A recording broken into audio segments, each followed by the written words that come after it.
नमस्कार, खबरें जारी न्यूज 24 पर मैं हूं आपके साथ मकसूद खान। तिरुपति बालाजी मंदिर में मिलावटी प्रसाद का विवाद अब सुप्रीम कोर्ट तक पहुंच गया है। सुप्रीम कोर्ट में 4 अलग अलग याचिकाएं लगाई गई हैं। दूसरी तरफ तिरुपति मंदिर में प्रसाद के शुद्धिकरण के लिए विशेष पूजा और हवन किया गया, जिसमें तिरुपति मंदिर के पुजारियों और 100 से ज्यादा वैदिक पंडितों ने मंत्रोच्चार के साथ शुद्धिकरण किया है। लेकिन तिरुपति से शुरू हुआ प्रसाद का विवाद अब देश में दूसरे हिस्सों में भी जा पहुंचा है। कई मंदिरों के आसपास बिकने वाले प्रसाद की जांच की जा रही है।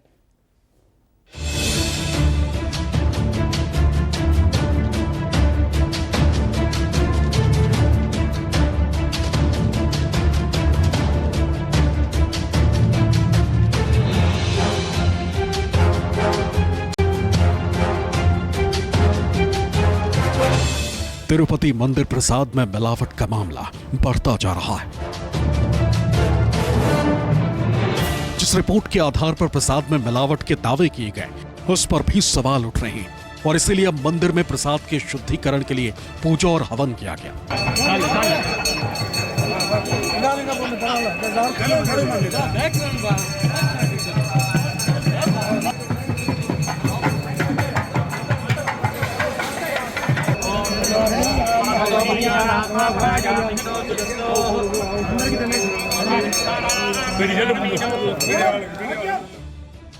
तिरुपति मंदिर में प्रसाद में मिलावट की खबरों के बीच मंदिर में खास पूजा और हवन किया गया। बालाजी मंदिर के पुजारियों और 100 से ज्यादा वैदिक पंडितों ने प्रसाद महाशुद्धिकरण के लिए हवन किया। प्रसाद का महाशुद्धिकरण इसलिए किया गया क्योंकि प्रसाद में मिलावट के आरोप लगे थे, जिसका आधार एक लैब रिपोर्ट थी। अब इस लैब रिपोर्ट पर ही सवाल उठ रहे हैं। कहा जा रहा है कि रिपोर्ट में साइंटिफिक नाम की जगह ऐसे नाम लिखे गए जिससे विवाद खड़ा हो गया। इसके अलावा तिरुपति मंदिर में प्रसाद में मिलावट के आरोपों से देश भर में बवाल मच गया है। मंदिरों में प्रसाद की जांच कराई जा रही है।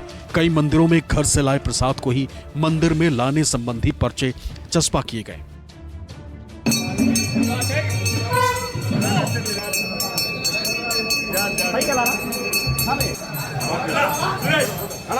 सोमवार को तिरुपति बालाजी मंदिर में शुद्धिकरण किया गया। पंचगव्य के तहत गाय के दूध, दही, शुद्ध घी, गोमूत्र और गोबर मिले जल का छिड़काव न सिर्फ लड्डू बनाने वाली रसोई बल्कि मंदिर के हर हिस्से में किया गया।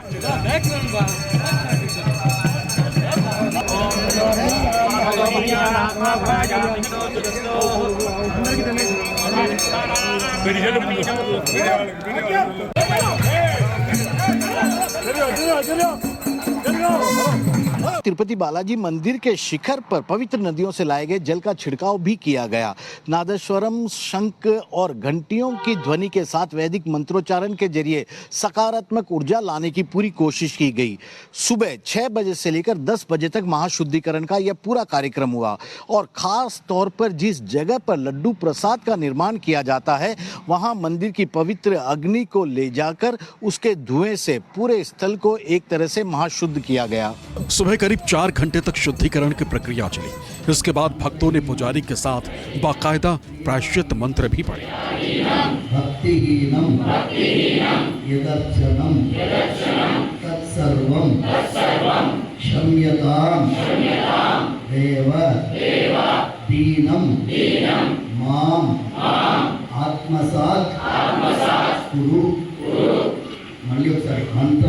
मंत्रहीनम क्रियाहीनम भक्तिहीनम यदर्शनम।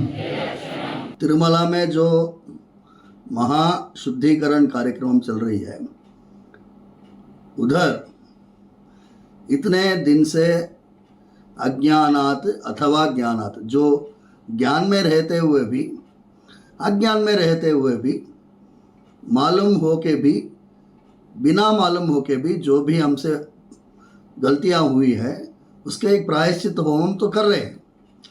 दूसरी चीज़ ये है कि तीर्थ में वरुण देवता को, चक्रस्वामी को आवाहन करके पूरा मंदिर का संप्रोक्षण करेंगे। मतलब दर्भ से और आम के पत्ते से पूरा मंदिर में संप्रोक्षण करेंगे। मंदिर और प्रसाद रसोई का शुद्धिकरण पूरे विधि विधान से किया गया, लेकिन श्रद्धालुओं की आस्था को जो ठेस पहुंची क्या अब श्रद्धालु उसी आस्था के साथ तिरुपति बालाजी का प्रसाद ग्रहण कर पाएंगे? ये एक बड़ा सवाल बना हुआ। इन सब प्रक्रिया के बीच अब तिरुपति मंदिर में मिलावटी प्रसाद का मामला सुप्रीम कोर्ट पहुंच गया। सुप्रीम कोर्ट में अलग अलग 4 याचिकाएं लगाई गई।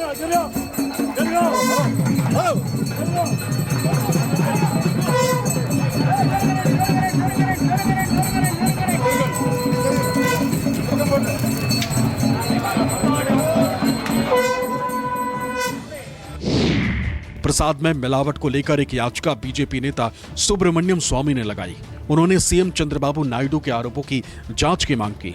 दूसरी याचिका एक न्यूज चैनल के एडिटर ने लगाई है। तीसरी याचिका हिंदू सेना के प्रमुख सुरजीत सिंह यादव ने लगाई, जबकि चौथी याचिका तिरुमला तिरुपति देवस्थानम ट्रस्ट के पूर्व अध्यक्ष वाईवी सुब्बा रेड्डी ने लगाई। इन्होंने याचिका में मामले की जांच निष्पक्ष जांच कमेटी से कराने की मांग की। तिरुपति मंदिर के प्रसादम यानी लड्डू में मिलावट का सारा विवाद एक लैब रिपोर्ट के बाद सामने आया, जिसे आंध्र प्रदेश के मुख्यमंत्री चंद्रबाबू नायडू ने सार्वजनिक किया। रिपोर्ट में कहा गया कि प्रसाद में फिश ऑयल, पशुओं की चर्बी और वसा पाई गई। खुलासे के बाद एआर डेयरी से घी लेना बंद कर दिया गया। दूसरी तरफ प्रसाद का सैंपल टेस्ट के लिए गुजरात की NDDB काल्फ national dairy development board को भेजा गया था। लैब की रिपोर्ट को विश्वसनीय माना जाता है, लेकिन तिरुपति मंदिर के प्रसाद को लेकर जो रिपोर्ट आई है उस पर ही सवाल खड़े हो गए। विशेषज्ञों का मानना है कि गाय के घी या दूध में चर्बी मिलना सामान्य प्रक्रिया हो सकती है। चर्बी जो है, जो प्राणी स्तोत्र जितना भी खाने का द्रव्य है, ये मांस हो गया, मछली हो गया, दूध हो गया कि अंडा हो गया, इसका जो चर्बी है उसका जो आप कंपोजिशन देखोगे तो जैसे चर्बी में फैटी एसिड्स होता है। फैटी एसिड्स कई रकम के होता है, सैचुरेटेड फैटी एसिड्स होता है, अनसैचुरेटेड फैटी एसिड्स होता है, ये सब में होता है। लेकिन इसका जो परसेंटेज होता है ना, चर्बी से चर्बी ये अलग अलग होता है। जैसे ओमेगा 3 फैटी एसिड्स ये मछली में ज़्यादा रहता है, हमारा दूध में भी पाया जाता है conjugated linoleic acid, omega 3 fatty acids, उसके खाने के ऊपर डिपेंड करता है। रिपोर्ट पर सवाल इसलिए क्योंकि रिपोर्ट में साइंटिफिक नामों का इस्तेमाल ना करके उस नाम का इस्तेमाल किया गया जिनसे सीधे ऐसा लगता है कि प्रसाद में मिलावट की गई। रिपोर्ट में फिश ऑयल का जिक्र किया गया, जबकि इसका साइंटिफिक नाम ओमेगा 3 है। खासतौर पर इस तरह की रिपोर्ट तैयार करते हुए तकनीकी शब्दों का इस्तेमाल किया जाना चाहिए था, लेकिन ऐसा नहीं किया गया, जिससे कंफ्यूजन फैल गया। फिश ऑयल की जगह ओमेगा 3 और ओमेगा 9 भी लिखा जा सकता था। अब यहाँ समझने वाली बात यह कि फिश में ही ओमेगा नहीं होते, बल्कि कई प्लांट्स में भी ओमेगा पाए जाते हैं। सबसे ज्यादा अलसी में ओमेगा 3 पाया जाता है। अगर कोई गाय अलसी रोजाना खा रही है तो उसके दूध में ओमेगा आएगा। अब बात बीफ टेलो या लार्ड की। अगर इसके टेक्निकल शब्दों पर जाएं तो इसे फैटी एसिड कहा जाएगा। फैटी एसिड 2 तरह के होते हैं, सैचुरेटेड फैट और अनसैचुरेटेड फैट। यहाँ सैचुरेटेड फैट से मतलब पशुओं के फैट से, लेकिन प्लांट और फिश का फैट होगा तो उसे अनसैचुरेटेड फैट कहा जाएगा। लार्ड और बीफ टेलो से मतलब सैचुरेटेड फैट से है, यानी पशु के शरीर में जो फैट था वो दूध या फिर घी में पाया गया। इस स्थिति में पता करना मुश्किल हो जाता है कि एसिड फैट सैचुरेटेड है या फिर अनसैचुरेटेड। ये जो चर्बी का जो रकम होता है, ये चर्बी का जो धरण रकम, सैचुरेटेड अनसैचुरेटेड फैटी एसिड्स जो हम लोग अलग अलग करते हैं, ये नेचुरली प्रोड्यूस होता है। लेकिन जब तक हमने इसको गैस क्रोमेटोग्राफी वगैरह से हम जब सब अलग अलग नहीं करेंगे तब नहीं बता सकते हैं जी ये चर्बी का कहाँ से आया है।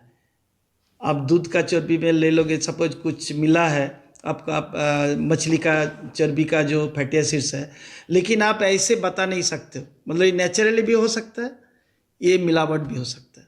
मैं ये दोनों कारण बता सकता हूँ। एक्सपर्ट्स की राय के बाद रिपोर्ट पर सवाल उठ रहे हैं, क्योंकि भगवान का प्रसाद सीधे भक्तों की आस्था से जुड़ा है। अगर रिपोर्ट में साइंटिफिक नाम का जिक्र होता तो बहुत मुमकिन था कि भ्रम की स्थिति नहीं बनती और विवाद इतना नहीं बढ़ता जितना कि अब तूल पकड़ चुका है। इसे लेकर आंध्र प्रदेश के पूर्व मुख्यमंत्री जगन मोहन रेड्डी ने प्रधानमंत्री मोदी को चिट्ठी लिखी है।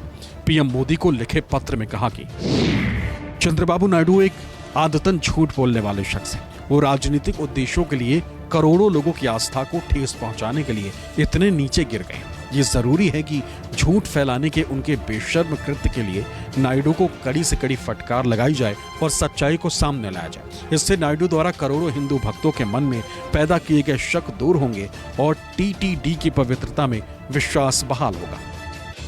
मुख्यमंत्री चंद्रबाबू नायडू के सार्वजनिक की गई एक रिपोर्ट ने प्रसाद को लेकर बवाल खड़ा कर दिया है। अगर इस रिपोर्ट में दिए गए तथ्यों को सार्वजनिक ना करके मामले की जांच की जाती तो शायद इतना बड़ा मुद्दा नहीं बनता। केजे श्रीवास्तव के साथ ब्यूरो रिपोर्ट, न्यूज़ 24। तो तिरुपति बालाजी मंदिर के प्रसाद में जिस कंपनी के घी में मिलावट का आरोप लगा है वो AR डेयरी कंपनी है और इस कंपनी के बारे में आपको जान लेना चाहिए। कंपनी की डिटेल क्या है, सिलसिलेवार तरीके से आपको बताते हैं। AR dairy food private limited दरअसल विवादों में है। ये AR डेयरी तमिलनाडु के डिंडीगुल में मौजूद है। साल 1995 में इस कंपनी की स्थापना की गई थी और 3 साल बाद यहां दूध की सप्लाई और प्रोडक्ट बनाने का काम बड़े पैमाने पर शुरू किया गया। 3 साल बाद स्थापना के इसी कंपनी के 3 अलग अलग मालिक हैं और दावा है कि कंपनी प्रतिदिन यानी कि हर रोजाना 2 लाख लीटर दूध का प्रबंधन करती है। तमिलनाडु में AR डेयरी का जो प्रोडक्ट है वो राज नाम से बिक रहा है। इस नाम से इसका मिल्क भी बिकता है। लैब रिपोर्ट के आधार पर AR डेयरी पर जो आरोप हैं वो दरअसल कंपनी उन्हें निराधार बता रही है, बेबुनियाद बता रही है। हालांकि कंपनी ने आरोपों को भले ही निराधार बता दिया हो लेकिन खुद को पाक साफ बताने की कोशिश की हो। आंध्र प्रदेश के पूर्व मुख्यमंत्री जगन मोहन रेड्डी ने यह खुद माना है कि उनके कार्यकाल में AR डेयरी फूड्स का जो घी सैंपल है वो टेस्ट में 18 बार फेल हो गया था। यह देखिए, AR डेयरी के घी सैंपल टेस्ट में 18 बार फेल हो गए। ये खुद जगन मोहन रेड्डी एक्सेप्ट कर रहे हैं। लेकिन सवाल यही, 18 बार घी के सैंपल अगर फेल हुए थे, इतनी बार फेल होने के बावजूद उसी वक्त इस मामले को उन्होंने गंभीरता से क्यों नहीं लिया?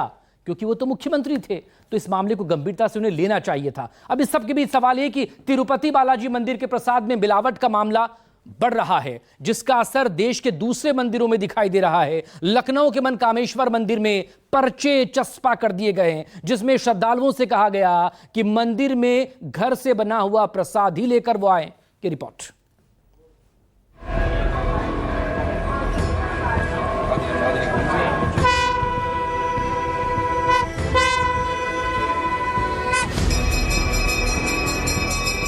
तिरुपति मंदिर में शुद्धिकरण तो कर दिया गया, लेकिन मिलावटी प्रसाद का विवाद अब देश के दूसरे हिस्सों में फैलने लगा है।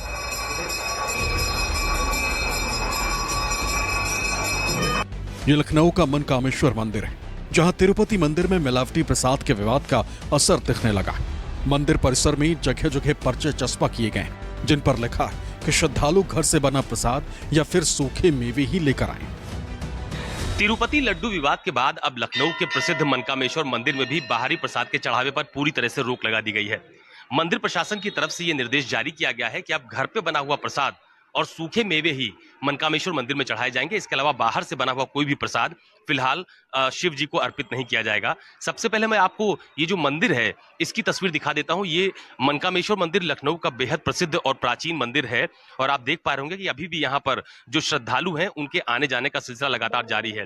दरअसल ये शिव मंदिर लखनऊ के प्राचीन शिव मंदिरों में से एक बताया जाता है, जिसमें भगवान शिव की बेहद विशालकाय जो स्वरूप है वो देखने को मिलता है। अब फिलहाल जो तिरुपति मंदिर लड्डू विवाद है उसके बाद यहाँ पर जगह जगह पर एक पोस्टर चस्पा किए गए हैं। ये मंदिर के मुख्य द्वार पर आप देख पा रहे होंगे पोस्टर चस्पा किया गया है। ठीक इसी तरह से मंदिर के चारों तरफ ठीक इसी तरह के पोस्टर यहाँ पर चस्पा किए गए हैं, जिसमें लिखा गया है जो मंदिर की पीठाधीश्वर है मनकामेश्वर मंदिर की महंत दिव्या गिरी, उनकी तरफ से बाकायदा ये इंफॉर्मेशन यहाँ पर साझा की गई है कि मंदिर में भोग हेतु अपने द्वारा बनाया गया प्रसाद सूखे मेवे ही गर्भगृह में चढ़ाएं।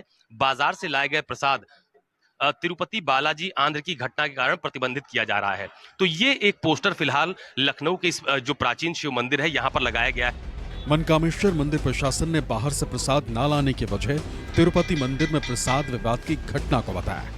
दूसरी तरफ कन्नौज से सांसद डिंपल यादव ने वृंदावन में मिलावटी प्रसाद मिलने का आरोप लगाकर सनसनी फैला दी। और इसी तरह की बात हमारे वृंदावन में भी सुनने को मिली है, जहाँ पे सही किस्म का खोए का इस्तेमाल नहीं हो रहा है या उसमें भी मिलावट हो रही है। तो मैं समझती हूँ कि अब इस डिपार्टमेंट को कुछ काम करना चाहिए, क्योंकि सरकार भारतीय जनता पार्टी है, की है तो उनको पूरी जिम्मेदारी के साथ इस पे काम करवाना चाहिए। लोगों के खाने में भी बहुत भारी मात्रा में हो रहा है जिसके बारे में कोई संज्ञान नहीं लिया जा रहा है और मैं समझती हूँ कि जो ये हमारा फूड अडल्ट्रेशन डिपार्टमेंट है इसको पूरी तरह काम करना चाहिए और ये जांच बिठानी भी चाहिए। जिस तरह आप बता रहे हैं कि तिरुपति बालाजी के लड्डू में जो अडल्ट्रेशन का मामला आया है तो ये बहुत ही नाजुक मामला भी है, तो ये कहीं ना कहीं ये हमारे श्रद्धा से जुड़ा हुआ मामला है। डिंपल यादव के इन आरोपों के बाद न्यूज 24 ने वृंदावन के प्रसाद बनाने वालों से बात की, जिनका मिला जुला जवाब था। लेकिन ज्यादातर का मानना है कि ऐसा हो रहा है, लेकिन जब खाद्य विभाग सैंपल के लिए पहुंचता है तो मिलावटी प्रसाद बनाने वाले भाग खड़े होते हैं। वृंदावन में जो प्रसाद बनता है उसमें मिलावट नहीं की जाती है। 100 में से 20% बढ़िया आदमी बेचने वाले हैं, 80% आदमी जो मिलावट का पीड़ा बेच रहे हैं वो सैंपल वालों के आते ही भग जाते हैं। सैंपल वाले जब निकलते हैं अपने घर से वो कह के निकलते हैं कि हम सैंपल लेने आ रहे हैं, वो दुकान बंद करके भग जाते हैं। वो यादव का बयान आया कि वृंदावन के मंदिर में भी प्रसाद में भी मिलावट होती है, क्या मानते हैं? सही कह रही है गलत? बिल्कुल सही कह रही है। आप प्रसाद बेचना, आप इस बात को भी मानते हैं? बिल्कुल मानते, पूरा खुद दिख रहा है भैया। अच्छा, तो प्रसाद नहीं मिलता है? शुद्ध मिलता है, क्यों नहीं मिलता है? आदमी पैसा खर्च करे सब कुछ मिलता है। आदमी चाहिए सस्ता तो पूरा ही मिलेगा, उसको क्या मिलेगा? तो क्या इत्तेफाक रखते हैं आप उसके बयान से? कुछ परसेंट सही है, कुछ परसेंट गलत है। मिलावटी प्रसाद का विवाद लगातार बढ़ता जा रहा है। बीजेपी के पूर्व सांसद बृजभूषण सिंह ने भी मिलावटी घी मिलने का दावा किया। तिरुपति का लड्डू ही क्यों, और जांच करा लो। ये उत्तर प्रदेश में जितने घी बिक रहे हैं, एक श्रीमान जी का तो मैंने नाम लिया था, बाबा जी का, उन्होंने तो हमारे ऊपर मुकदमा ठोक दिया। अब मैं तो कहता हूँ, मैं धन्यवाद देता हूँ कि वहाँ के मुख्यमंत्री का कलेजा था जिसने जांच कराया। यहाँ भी कलेजा होना चाहिए, जांच करना चाहिए, जांच करवाना चाहिए। आज पूजा घी बिक रहा है, पूजा घी यूपी में पूजा घी बिक रहा है, तिल का तेल बिक रहा है, जरा एक बार जांच कराओ ना। प्रसाद में मिलावट से सीधा मतलब श्रद्धालुओं की आस्था से खिलवाड़ है। जो विवाद तिरुपति मंदिर से शुरू हुआ था वो अब देश के अलग अलग हिस्सों में पहुंच रहा है। इसका समाधान कैसे निकलेगा, इस पर सोचने की जरूरत है और मिलावट ना हो इस पर खाद्य विभाग को पहले से ज्यादा सतर्क होकर कार्रवाई करने की जरूरत है। लखनऊ से अशोक तिवारी के साथ ब्यूरो रिपोर्ट, न्यूज़ 24।